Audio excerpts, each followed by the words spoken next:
o Conexões Criativas dessa semana vai falar de renúncia, de perdas e ganhos e, claro, de consequências. Paula, você trabalha com mediação de conflitos e invariavelmente nesse espaço acontecem escolhas, mas você me disse que nem sempre acontece uma renúncia. Me explica isso. Ivana, é interessante a gente entender que nem toda escolha pressupõe uma renúncia, mas toda renúncia para existir pressupõe uma escolha. Por quê? Nós escolhemos a todo tempo, desde que acordamos.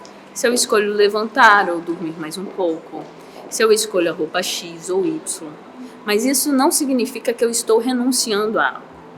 Renunciar tem a ver com abrir mão de um direito, abdicar a algo. Então, quando eu escolho algo, e aí usando exemplos simples que a gente pode ter, eu escolho entre a roupa X ou Y, eu não estou renunciando ao fato de usar uma roupa, mas sim escolhendo entre uma ou outra.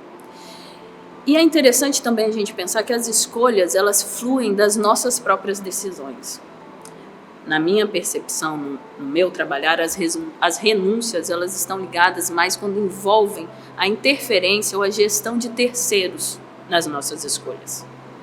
Porque quando eu escolho por mim mesmo, eu vou renunciar ao quê em detrimento a quê? Quando eu tenho que decidir ou escolher envolvendo terceiros, aí sim, isso começa a ficar mais complexo e a partir daí provavelmente as renúncias vão aparecer. Estamos no mês de maio e se tem uma imagem historicamente relacionada à renúncia é a de mãe. Mas de onde vem esse estereótipo? Sátina, essa configuração de mãe que renuncia advém de onde? Ivana, eu vou te trazer uma concepção histórica da mulher branca burguesa a qual nós fomos colonizados. A mulher branca burguesa, ela tinha como espaço o local privado. E ela era a mulher que era objeto do homem. E esse homem, ele mostrava essa mulher à sociedade. E uma mulher burguesa, para ser objeto e ser demonstrada, ela tinha que estar impecável. Ela tinha que estar linda, maravilhosa, corpete e tal.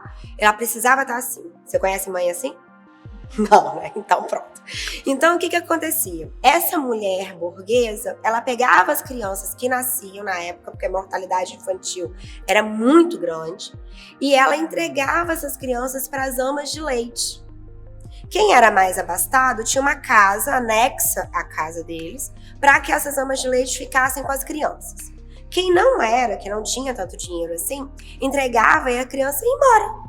Quando dava 6, 7, 8 anos de idade, essa criança voltava. A maioria delas morria lá com as amas de leite, certo? E aí elas voltavam para quê? As meninas para se tornarem esposas e os meninos para se tornarem os sucessores dos seus pais. Ocorre que a Europa ela entra em grandes guerras. E os homens, eles precisam sair de dentro dos seus locais para participar dessas guerras. E quem é que fica? As mulheres. Então, as mulheres começam a ter a necessidade de ocupar espaços públicos. E a infância, então, é inventada dentro da casa burguesa. E essa mulher começa a ser ensinada que o papel dela é cuidar da criança. É muito simples você perceber que isso é uma realidade. Porque se fosse instinto, a gente não tinha abrigamento de criança abandonada. Entende? Só que agora, séculos, 2, 3 séculos depois, isso já está enraizado na gente. Então nós que fomos criadas por mães que foram realmente maternas, mães de verdade, reproduzimos essa maternidade junto com os nossos. Entende? Só que a mulher de hoje, ela é mãe, ela é arrimo de família, ela tem que ser mulher, ela tem que ser ela é um monte de coisa em uma só. E exercer esse monte de papel cansa. O que a gente vê hoje? A gente trabalha muito, né, com a questão da igualdade de gênero, mas a gente não vê ainda o homem ocupando o espaço das mulheres. A mulher não. A mulher trabalha, a mulher coloca dinheiro dentro de casa. E o homem? Por que ele não faz essa troca junto com a gente? Entende? E isso que a gente precisa pensar. Porque a mulher ela não precisava renunciar tanto assim. Se esse homem fizesse o mesmo caminho que nós fizemos. Troca comigo que todo mundo vai ficar bem mais tranquilo. Isso é igualdade, isso é justo. Acordar cedo ou voltar a dormir, ou isto ou aquilo. A advogada da Vara de Família, Josânia Preto, afirma que nem toda mãe consegue ter liberdade de escolha. As mulheres renunciam mais que os homens no direito da família? Dentro do direito das famílias, eu posso dizer é que as mulheres, eu creio sim que renunciam. Por que eu falo isso? Por conta dos processos de divórcio com guarda e alimentos. Normalmente você vê que 90% das mulheres, se não for mais, renunciam às suas vidas para ficarem com seus filhos. Muitas vezes, a pensão que elas recebem, a pensão alimentícia que elas recebem dos genitores, dos pais dessas crianças, não compõe, né? Não complementa a renda financeira. E elas precisam renunciar, inclusive, uma vida que antes elas tinham, uma vida talvez mais tranquila, uma pessoa para cuidar daquelas crianças, uma escola integral. E elas estão renunciando a quê nesse momento? Então, nesse contexto do direito das famílias, eu acredito sim que as mulheres renunciam mais que os homens. Marla, nas renúncias impelidas pelas escolhas, advém uma culpa. Como lidar com essa culpa? A culpa, na minha percepção, é algo que a gente sente sempre que a gente age em desacordo com aquilo que é aceitável ou não aceitável pelo nosso grupo social ou familiar. Então, quando a gente segue aquilo que nos é comum, nos é orientado pelo nosso grupo social familiar, a gente sente leve, sente como se a gente estivesse honrando aquilo que é natural e cultural para a gente. Mas quando a gente escolhe seguir um caminho diferente, a gente sente um peso, a gente sente uma culpa, porque aquilo não é o mais adequado e o aceitável pelo nosso grupo social familiar. Mas às vezes, para a gente crescer, a gente toma tudo aquilo que nos foi ensinado como aprendizado, honrando e respeitando esse grupo familiar e social, mas a gente escolhe abraçar a culpa e seguir no caminho que a gente considera que é o melhor para a gente. O Conexões Criativas vai para um rápido intervalo e voltamos já.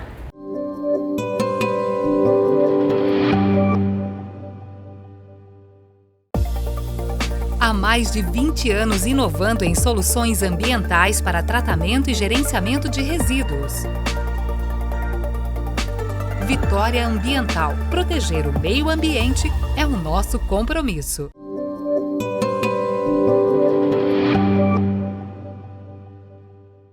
De volta com Conexões Criativas, agora interrogando cada uma dessas mulheres sobre as suas renúncias profissionais e pessoais. Lembrando que cada uma delas é apaixonada pela profissão que escolheu.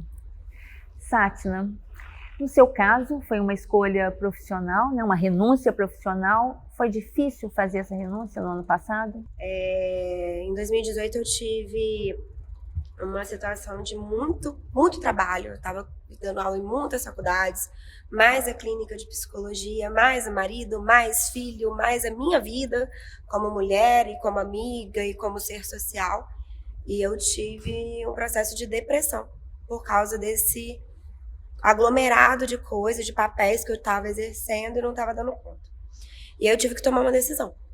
Eu tive que escolher entre uma das faculdades que eu dava aula, das 4, uma das faculdades que eu dava aula para sair. Porque parecia que eu estava tirando um pedaço de mim. Mas eu precisava tomar essa decisão.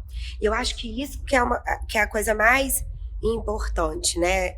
A gente precisa tomar decisões pensando racionalmente no que é melhor pra gente, sabe, Ivana?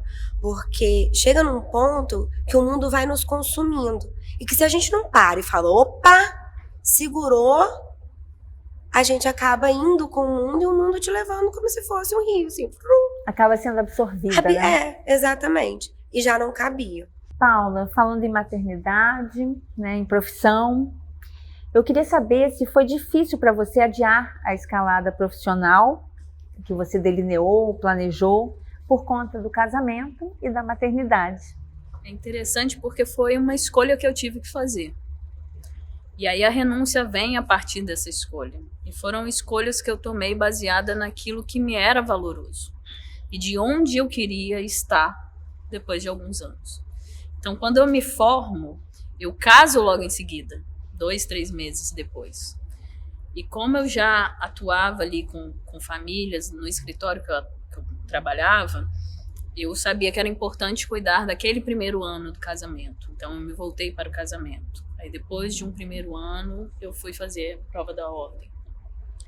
Depois, já avisando o que eu queria da maternidade de futuro, eu vou me preparar para poder renunciar e abdicar a questões profissionais para que eu pudesse estar com a minha filha nos seus primeiros anos, porque a primeira infância é muito importante, né? Parte do infante até o primeiro setênio ali. Então, eu modifiquei toda a estrutura da minha vida nesse sentido de dar base à minha vida familiar e depois à vida da minha filha. Claro, a ideia muitas vezes foi, vou parar tudo e tentar ficar. Mas como a Sátina falou, ou a gente toma decisões ou a vida vai nos levar, depois de um tempo eu passei a moldar de forma que eles também fizessem parte. Então, não poucas vezes, 3 meses de idade, minha filha estava comigo nos fóruns de Vitória. Nos fóruns era eu, ela e o carrinho, né? Eu tenho fotos dela que era entre petições e mamadas. Então, depois desses anos de renúncia, porque a renúncia ela pode ter um tempo determinado, foi onde eu falei, não, agora eu vou voltar a fazer a minha pós-graduação, agora eu vou me dedicar aos cursos que eu quero, porque eu já fiz aquilo que eu me propus. Fácil? Não é, mas são escolhas que eu fiz. Marla, você foi ousada, acabaram de ter um filho e descobriu que tinha que assumir uma colocação profissional importante, que já era acalentada por você. Como foi essa escolha? As pessoas que geralmente escolhem estudar para concurso, é importante que elas saibam viver o momento presente e seguir estudando, mas sem carregar um peso que eu carregava. Como eu levei 12 anos para conseguir passar no concurso que eu realmente queria, isso foi me desgastando muito. Eu fui prorrogando engravidar, até que chegou no momento que meu marido falou, Marla, olha, não tem como a gente esperar mais. Então eu engravidei e nas vésperas de eu ter meu bebê foi quando saiu minha colocação, quando eu passei no Pará. Então eu ganhei bebê e tive que pegar recém-nascido meu filho, ir para o Pará e trabalhar, não tive resguardo. Foi uma escolha muito difícil, porque meu filho precisava da minha atenção e naquele momento, naqueles 3 primeiros meses, eu não consegui dar a atenção que eu acredito que ele merecia, mas foi preciso fazer daquela forma. São os sacrifícios que a gente acaba tendo que fazer, né? E você entende isso como alguma renúncia, esse processo? Sim, eu tenho poucas lembranças desses primeiros momentos do meu bebê. E eu tenho a percepção que tem muitas mães que já devem ter passado por isso e falam, poxa vida, que saudade daquele aconchego, de dar mamar. Foram poucos esses momentos, só que foram necessários naquele período para eu chegar onde eu cheguei hoje. E é importante que as pessoas, como a Paula disse, que elas saibam delimitar esse tempo. Josânia, você é uma profissional que lida constantemente com questões da vara de família. Essas experiências determinaram a sua escolha? Eu tenho 3 filhos e para mim foi muito difícil essa decisão. Essa foi a minha escolha, de me separar de um casamento aparentemente feliz, normal, com uma família linda, né? Todo mundo me chamou, me taxou de doida. Mas eu queria aquilo, era uma escolha que eu tinha que fazer para que eu pudesse voltar a estudar, voltar a cuidar da Josânia, porque a minha renúncia, mas foi uma renúncia porque eu quis, eu renunciei, não que eu tenha deixado de trabalhar, mas eu só fui mãe e só trabalhei. No primeiro bloco, conversamos sobre a renúncia ligada à maternidade e à mulher. Existem muitas mulheres que estão optando por não se tornarem mães, por associar isso a um fardo. O que vocês acham disso, meninas? Numa cultura patriarcal que vivemos, onde é um valor deixar descendentes, eu acredito que é ter muita coragem, uma mulher que decide, que escolhe não ter filhos, escolhe cuidar de si, conhecer o mundo, colocar mochilão, sumir. Isso é sinal de liberdade e muita coragem. Essa parte da liberdade, ela é muito importante, né? Eu sou feminista e às vezes eu vejo dentro do movimento feminista o pessoal falando bem assim: gente, mas você vai ser mãe? Vai fazer uma burrada dessa? Uai, peraí, calma aí. Quer dizer que eu saio do patriarcado, que o homem determina o que eu tenho que pensar, o que eu tenho que fazer, o que eu tenho que ser.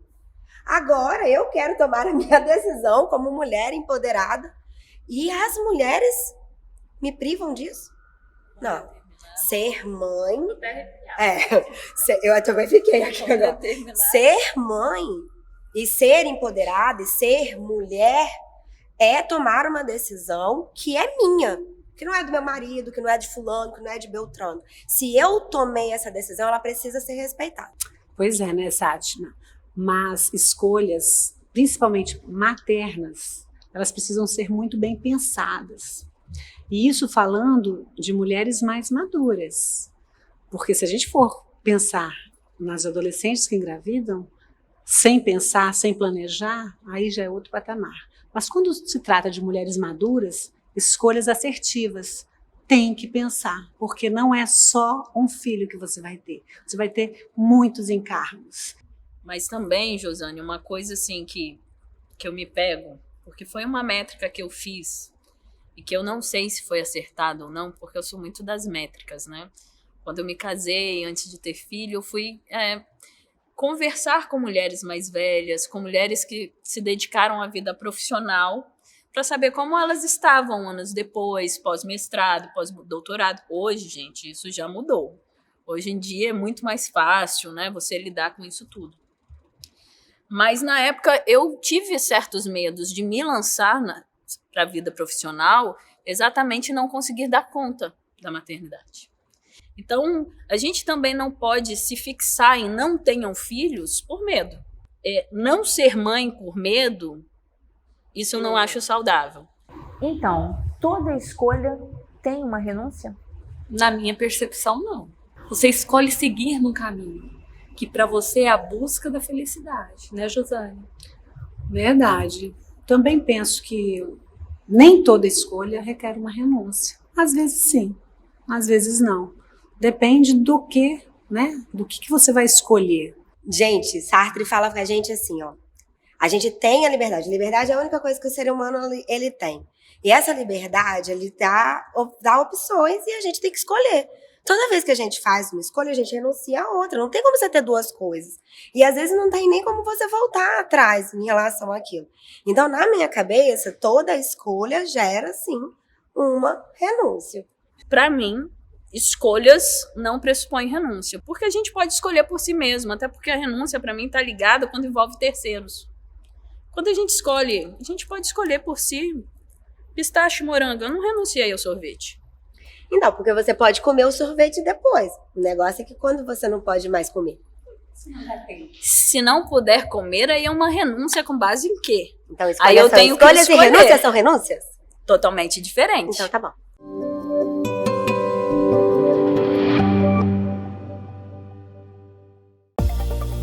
Há mais de 20 anos inovando em soluções ambientais para tratamento e gerenciamento de resíduos.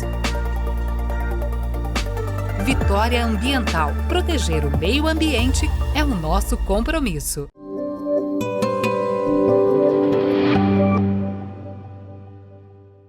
De volta do intervalo, nesse terceiro bloco, vamos conversar com a dentista Fernanda Selga. Ela tem um olhar diferenciado para a saúde bucal e faz um alerta relacionando problemas periodontais com Covid-19. Fernanda, qual a relação entre problemas periodontais e Covid? Bom, a doença periodontal é uma doença inflamatória, né, do periodonto, da gengiva, e ela leva a um acúmulo de bactérias muito mais nocivas. E a boca não é como muitas vezes as pessoas pensam, né, um compartimento fechado, isolado do resto do corpo. Toda vez que você escova os dentes, sangra, você leva essas bactérias que estão na sua boca para a corrente sanguínea. E essas bactérias mais infecciosas, elas levam a liberação de interleucina 6, que é um mediador inflamatório para a corrente sanguínea. Então elas corroboram para a piora da diabetes, a problemas cardíacos. E mais uma vez, estudos comprovam que ela também é uma comorbidade muito importante que agrava muitos casos de Covid. De que forma? Bom, as pessoas que têm a infecção Covid, que têm problemas periodontais, isso já tem estudos multicêntricos em mais de 8, 9 cidades, com mais de 1.500 pacientes testados, com prontuários comparados, mostrando que pacientes que tinham a comorbidade da doença periodontal, eles tinham um agravamento de até 8 vezes mais de internação, e internação grave, indo para ventilação e até para óbito. Então, assim, a reação do corpo já existente, né, pela doença periodontal, ela agrava muito nosso sistema imunológico e principalmente a questão respiratória, porque ela já é uma coisa que já está afetando o sistema respiratório de uma forma geral, numa pessoa que tenha a doença, entende? Então, assim, se você tem sangramento gengival, quando você escova os dentes, você sente que sangra, esse daí é um quadro já clássico de gengivite. Gengivite é o início de uma periodontite. Se ela não for tratada, e como que a gente trata, né? Trata com uma boa higiene dentária, diária, né? Que eu falo que, sim, a nossa saúde depende 95%, 99% da gente mesmo, desse cuidado diário. Mas é claro que um cuidado preventivo, com um tratamento odontológico, fazendo um check-up de manutenção, porque quando você tem um tártaro mais já enrijecido, você já não consegue remover aquilo com a escovação. Então, precisa de fazer um check-up odontológico. E uma coisa assim que eu falo que é super importante, né? Dentista, a gente já está preparado e está, assim, trabalha com todo o protocolo de proteção, não só para Covid, mas para HIV, para tuberculose, para hepatite. Então, a gente já tem todo esse perfil assim, de cuidar preventivamente da nossa proteção e dos nossos pacientes para não ter infecção cruzada entre atendimentos. Tanto que dentro dos profissionais de saúde, os menos atingidos ainda pelo Covid são os dentistas. Por quê? A gente já trabalha com essa proteção toda. E sabendo dessa importância da saúde bucal para os nossos clientes, para a população em geral, a gente está chamando, vai ter uma grande comoção assim, de colocar em todas as mídias a importância de você voltar no seu dentista e fazer um check-up preventivo. Não fuja do seu dentista nesse momento. E muito pelo contrário, fique mais próximo dele para fazer esse acompanhamento preventivo, porque a nossa saúde bucal, ela integra toda a nossa saúde sistêmica. E mais uma vez, né, a gente fala que a boca está inteiramente conectada com o nosso corpo. O que acontece na boca não fica só na boca, gente. Às vezes a gente tem uma ideia, né, que o dente ou o dentista trata apenas um dente, mas a gente trata um sistema estomatognático que está altamente impactado e integrado ao nosso corpo como um todo.